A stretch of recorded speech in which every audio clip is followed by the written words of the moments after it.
If you are not an influencer and you are not selling something on social media, I can tell you how you can still benefit from social media without becoming an influencer. So number one thing you need to do is to realize who you are, your personality.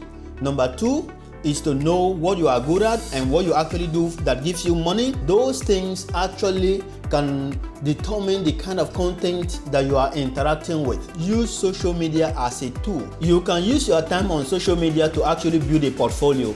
If you are using a platform like WorkParrots, every work you do or your capabilities, as you post those pictures, other people can say like, other people can say subscribe, but whatever you are posting, they can actually be converted to a printable or a digital portfolio that you can use to apply for business, you can use to apply for work, you can use to send to anybody that want to know what you do for a living. You need to know that you are spending your time on social media to learn something. Make sure that the content that you are watching and the people that you are following are mostly the people that are aligned with your values, the people that are aligned with the things that you want to see. Sometimes before you follow somebody, you can actually go on their own page to see what they are posting about. Begin to create your personality.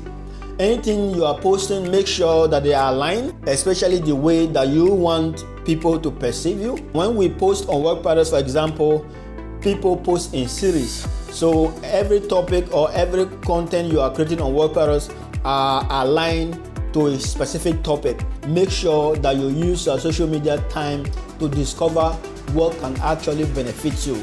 You have to put an effort in for you to actually get something out. Make sure you are posting things that are related to one another.